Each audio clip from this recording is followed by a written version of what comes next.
Hello students. In last topic we started a new chapter, data structure in pandas, and we studied about series. What is series, how to create series, and how to display the series. Now in continuation with series, how to access series objects and its elements. Now topic is accessing a series object and its element. कैसे उनको हम access करेंगे, मतलब particular elements या उसके।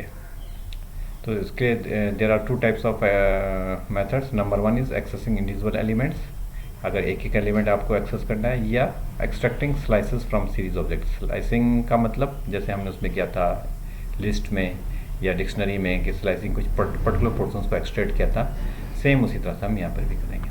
तो first है accessing individual elements. Individual elements can be accessed by specifying series object name along with the index number in square brackets. Square, ध्यान रखिए, square brackets, just like other sequences. पहले भी किया था अदर लेकिन लिस्ट में। For example red colour में ये प्रोग्रामिंग एग्जाम्पल है, import pandas as pd। पहले लाइब्रेरी इंपोर्ट की, फिर s is equal to pd series के अंदर कुछ एलिमेंट्स रखे हमने 10, 30, 40, 50 और प्रिंट s2 किया, तो केवल सेकंड एलिमेंट प्रिंट होगा। इंडेक्स नंबर 0, 10 नहीं प्रिंट होगा, 10, 30 नहीं, 40। तो 10 का इंडेक्स नंबर 0 है, 30 का 1 और 40 का 2, इसलिए आंसर क्या है 40।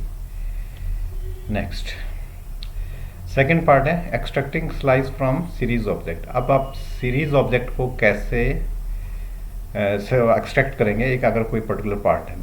Slicing series take place positions wise and not the index wise. Irrespective of the index position, always start with 0 and go on like 0, 1, 2, 3, 4, 5, 6. Slices are specified in the same format as we do in the other sequences. Other sequences में same list, dictionary, tuples, etc. इसका syntax क्या होगा, object name start आएगा, पहले starting position आएगी square bracket के अंदर, फिर कॉलन, फिर एंड पोजीशंस, और फिर कॉलन, फिर स्टेप्स, कितने भी उनके बीच का कितना डिफरेंस है। एक एग्जाम्पल लेते हैं। सपोज हमारा डेटा है, डेटा कोई भी वेरिएबल है, उसके अंदर कुछ एलिमेंट्स हैं हमारे पास 8, 15, 20 एंड 45 तक हैं, और उसको हमने सीरीज बनाया है S equal to P D dot series data, और दूसरा क्या लिखा हमने, कॉमा इंडेक्सेस। इंडेक्सेस हम अपनी तरफ से दे रहे हैं, हमने कहा इंडेक्स नंबर 11 से स्टार्ट होगा, 12, 11, 12, 13, 14 एंड 15 एंड 16। मतलब इंडेक्स नंबर हमने डिफाइंड वे में नहीं लिए, अपनी तरफ से हमने जनरेट किए। तो देखो उसका आउटपुट में पोजीशंस उसकी क्या है 0, और डेटा क्या है 8, और इंडेक्स कितना है उसका 11। अब दूसरा वाला एलिमेंट हमारा 15 है, तो उसका पोजीशन 1 और उसके बाद 12, और ये इस तरह से। ये एक एग्जाम्पल है। अब आगे हम कहते हैं इस वाले एग्जाम्पल्स को देख के हम एक्सट्रैक्टिंग करेंगे नेक्स्ट स्लाइड्स में। पोजीशन हमेशा 0 से स्टार्ट होगी। ये प्रोग्रामिंग एग्जाम्पल है, इम्पोर्ट पांडास SPD1, एक हमने को ले लिया object S equal to PD1 series, और एक सीरीज बनाई 1, 2, 3, 4, 5, और उसके इंडेक्सेस हमने कहा ABCDE होंगे। अब हमने फर्स्ट लाइन में लिखा प्रिंट S0, तो इसका 0 इंडेक्स नंबर का वैल्यू प्रिंट होगा। तो जो पहला आउटपुट आएगा क्या आएगा, 0 पे क्या है 1, ठीक। अब दूसरा आउटपुट देखते हैं क्या आएगा, प्रिंट S, हमने स्टार्टिंग पोजिशन नहीं दी, ऊपर वाले में हमने स्टार्टिंग, एंडिंग और स्टेप वाले में से केवल 0 लिखा, तो केवल एक एलिमेंट आया है। लेकिन इस बार हम स्लाइसिंग कर रहे हैं, तो स्लाइसिंग कौन से वाले से कर रहे हैं हम, इससे। ये जो आपका प्रिंट S बाय डिफॉल्ट 0 ले लेगा, कॉलन 3 क्या ले लेगा, लास्ट इंडेक्स नंबर। तो फॉर फर्स्ट 3 इंडेक्स वैल्यूज, तो इसका मतलब क्या, फॉर फर्स्ट 3, तो क्या है 1, 2, 3, और इंडेक्स नंबर क्या होंगे ABC, क्योंकि ये हमने स्पेसिफाई किया हुआ है। और अब की बार हमने क्या किया, प्रिंट S, दिख नहीं रहा, मैंने इसमें एरो लगा दिया, -3 है, -3 कॉलन, और कॉलन के आगे छोड़ दिया, तो इसका मतलब लास्ट तक जाएगा, और -3, तो -3 का मतलब हो गया आपका कितना, ये जो सेकंड वाला जिससे प्रिंट हुआ, थर्ड वाला जो आउटपुट आ रहा है वो D और E, तो ये आपका यहाँ से लेके यहाँ तक प्रिंट होगा। तो ये आपका -1, -2, -3 से स्टार्ट था और आपका लास्ट तक जाएगा। तो ये आपका आउटपुट आ गया। आई थिंक क्लियर हो गया होगा। कुछ और भी एग्जांपल्स मैंने दिए हैं। इंपोर्ट एज पार्ट ऑफ एक डेटा बनाया, सीरीज बनाई और उसका इंडेक्स नंबरिंग दे दिया, सेम पहला वाला ये एग्जांपल है। और इस बार जो इस लाइन को देखिए, प्रिंट S1 कॉलन 2, तो इसका मतलब क्या हो गया कि फर्स्ट से लेके और बीच का जो एंडिंग पॉइंट है वो तो लास्ट दिया ही नहीं है हमने, और जो लास्ट जो स्टेप्स है वो 2 है। तो 12 पहला प्रिंट कौन सा हुआ, 0 इंडेक्स नंबर पे ये है, 1 पे ये है, ठीक है। डेटा तो हमने यहाँ पे यूज, सॉरी ये तो इंडेक्स नंबर है, डेटा हमारा 8 है, 14 है, 20 है और 26, 30 एंड 45। तो आपका इंडेक्स नंबर 1 पे क्या है, 15, तो पहला उसने 15 कर दिया, इंडेक्स नंबर 12 में स्टोर था। अब इसके बीच में एंडिंग पॉइंट तो लास्ट तक जाएगा, स्टेप ये जो लास्ट 2 है ये क्या है, स्टेप 2 का डिफरेंस होना चाहिए, यानी कि 15 के बाद अब क्या होना चाहिए, एक छोड़ के 26, तो 26 प्रिंट कर दिया, फिर एक छोड़ के 45 तक। तो मतलब जो ये वाला लाइन थी उसमें फर्स्ट जो है, फर्स्ट इंडेक्स नंबर से स्टार्ट होगा, 0 से स्टार्ट नहीं होगा, 1 से स्टार्ट होगा, और बीच में गायब है नंबर, इट मीन्स एंड तक जाएगा, और स्टेप्स उसका कितना है, 2। तो ये आ गया। अब इस वाली लाइन में सेम एग्जांपल है, केवल यहाँ पे इस लाइन को देखिए, प्रिंट एस फर्स्ट मिसिंग है तो इसका मतलब 0 से लेना है, एंड कितना है 4 और स्टेप भी मिसिंग है, तो इसका मतलब आपको 0 से स्टार्ट करना है। तो 0 से स्टार्ट करने के लिए क्या, 0 में कितना है 8, फिर कितना है 15, फिर कितना है 20, फिर कितना है 26, बस 4 तक लेंगे, ठीक। स्टेप था नहीं तो स्टेप नहीं था, इसका मतलब 1 बाई 1 लेना है, और लास्ट स्टेप हमारा क्या था 4, लास्ट स्टेप हमारा 4 था। हमेशा ध्यान रखिए, पहले फर्स्ट स्टेप होता है, फिर लास्ट स्टेप होता है और फिर स्टेप होता है, मतलब कितने उनके बीच का डिफरेंस है। अगर पहला मिसिंग है तो 0, और अगर लास्ट मिसिंग है तो लास्ट वाला लेना है, और अगर थर्ड वाला भी मिसिंग है तो 1 का डिफरेंस लेना है, अदरवाइज उसके अकॉर्डिंग है। एक और एग्जांपल, यहाँ पे -1 कर दिया और फर्स्ट पोजीशन गायब है, सेकंड पोजीशन गायब है, तो फर्स्ट पोजीशन गायब है तो कहाँ से लेंगे 45, सॉरी 0 से लेंगे, तो लेकिन यहाँ पे -1 का स्टेप है तो उसके अकॉर्डिंग हमें -1 का मतलब रिवर्स में चलना है, तो रिवर्स में क्या है 45, फिर उसके बाद 30, ठीक, और ये फर्स्ट भी जो लास्ट स्टेप है वो 0 आएगा तो 8 तक आएगा, तो ये सारा आपका -1 से स्टेप -1 करने से वो रिवर्स ऑर्डर में प्रिंट कर देगा।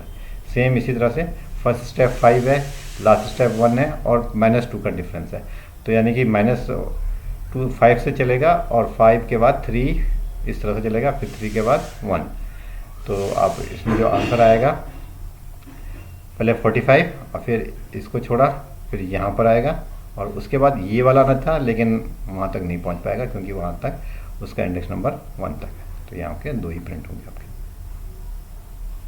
ऑपरेशन ऑन सीरीज ऑब्जेक्ट, ये देखो सिंपल है, मॉडिफाइंग एलिमेंट, अगर हमें कोई एलिमेंट मॉडिफाई करते हैं, पहले हमारे पास 10, 14, 23, 32, 40 और 40, 55 था, हमने उसको क्या एज इट इज उसने प्रिंट कर दिया यहाँ पर, लेकिन अब हमने क्या S1 इंडेक्स नंबर पर 18 को रिप्लेस कर दिया, तो क्या होगा, जहाँ 14 था वहाँ 18 आ जाएगा, बाकी एज इट इज रहेगा। ऐसे ही यहाँ पर मल्टीपल आइटम्स हमने रिप्लेस किए हैं, 4 से आगे जितने में भी होगा, जितने आगे होंगे 4 से, इंडेक्स नंबर 4 के आगे एंड तक दिया है, मतलब कोई लास्ट नंबर नहीं दिया तो इसका मतलब एंड तक, और 99 रिप्लेस हो जाएगा। तो देखो 4 इंडेक्स नंबर के बाद जितने भी एलिमेंट्स होंगे उन सब में 99, अगर यहाँ पर 10 एलिमेंट्स होते तो वो 10 एलिमेंट्स को भी 99 कर देता। अब इसमें 2 इंपॉर्टेंट फंक्शन होते हैं, एक हेड और एक टेल। हेड फंक्शन क्या करता है, head function fetches first n rows from the pandas object. कैसे, एक एग्जांपल लिख लीजिए। इससे जो सेकंड पॉइंट है, if no value is provided for n it return first 5 rows from pandas object. ठीक है, कैसे, देखो पहले वाला एग्जांपल, ये जो पहला एग्जांपल है फर्स्ट पॉइंट है, दूसरा एग्जांपल लास्ट पॉइंट है। तो देखो यहाँ पे 3, तो जो 3 एलिमेंट्स हैं उनको फैच कर देगा, मतलब प्रिंट कर देगा 10, 14 एंड 23। लेकिन यहाँ पे हमने कोई एलिमेंट नहीं दिया तो क्या करेगा, 5 एलिमेंट्स 1, 2, 3, 4, 5, 40 तक प्रिंट कर देगा, इंडेक्स नंबर 0 to 4। तो ये हेड का फर्स्ट पॉइंट और हेड का सेकंड पॉइंट। अब टेल फंक्शन में भी सेम इसी तरह से, function fetches the n rows from pandas object, और अगर उसमें मिसिंग है तो लास्ट के 5 देगा, बस वो बिगिनिंग के देता है, लास्ट के देगा। तो ये एग्जाम्पल है। टेल में 3 थर्ड क्या है, 1, 2, 3, 32 और 40 और 55, ये लास्ट के 3 ऑब्जेक्ट दे देगा, 3 एलिमेंट्स दे देगा। और क्योंकि इस वजह से 3, वो हमने हेड में शुरू से चले थे, यहाँ पर बैक से चलेंगे लेकिन प्रिंट सीधा ही करेगा। और टेल में लास्ट के 5, तो लास्ट के 5 क्या है 14, 23, 10 छूट जाएगा 32, 48, 50। तो दो फंक्शन हैं ऐड एंड टेल। अब vector operation on series object, इसमें अगर दो को मल्टीप्लाई कर दिया जाए किसी सीरीज़ को तो सभी वे सिंपल आ जाएगा, 10 का 20 हो जाएगा, 14 का 28, 23 एंड सो ऑन, सिंपल है। और arithmetic operations on series object, arithmetic operations are perform only on matching index, important line है, matching index of two series object. If the data items of the two matches index are not compatible to perform operation it will return NaN. NaN मैंने पहले ही बताया था, not a number as a result of those operation. एक example से आप मैं इसको समझाता हूँ। सपोज ये आपका है इम्पोर्ट पांडा एसपीटी और एक सीरीज ली है और इंडेक्स ABCD से स्टार्ट किए हैं और 1 2 3 4 5 इज द डेटा। और दूसरी सीरीज है हमारे पास S2, इसमें भी 10 20 30 40 उतने ही एलिमेंट हैं और इंडेक्स नंबर भी वैसे ही है। और एक S3 है, इसमें नंबर ऑफ एलिमेंट्स 3 ही हैं, 5 नहीं है और इंडेक्स ABC है। अब हमने कहा S4 equal to S1 plus S2, तो S1 प्लस S2 में नंबर ऑफ एलिमेंट्स बराबर हैं, तो क्या होगा सब आपस में ऐड हो जाएंगे, यानी कि 10 और 1, इसका 10 और इसका 1 ऐड हो जाएगा, 2 एंड 20 एंड 3 एंड पूरा मैचिंग हो रहा है। ये मैचिंग हो रहा है तो इट मीन्स सेम आंसर आएगा ऐड करके। लेकिन अब हम इसमें करते हैं S5 में S1 और S3 को मल्टीप्लाई कर रहे हैं। अब S1 और S3 को मल्टीप्लाई कर रहे हैं तो इसमें 3 एलिमेंट्स हैं और इसमें 5 एलिमेंट्स हैं, तो पहले 3 का तो सही आएगा आंसर, लेकिन बाद में इसके पास कोई एलिमेंट नहीं बचा तो क्या दे देगा NEN, not a number, not a, उसको नहीं मिल पाया तो उसको आंसर उसने नॉट ए नंबर में देगा। That's all. एंड अब इसके बाद जो भी आपकी प्रॉब्लम है वो मुझे भेज दीजिए या फ़ोन कर लीजिए कैसे भी, या आपको ऑनलाइन वे में करना है तो आप वैसे भी कर सकते हैं। और साथ ही इसकी जो नोटबुक में लिखोगे आप उसको मुझे आप गूगल क्लासरूम में भेज देना जिससे कि मैं चेक कर सकूँ कॉपी। Thank you.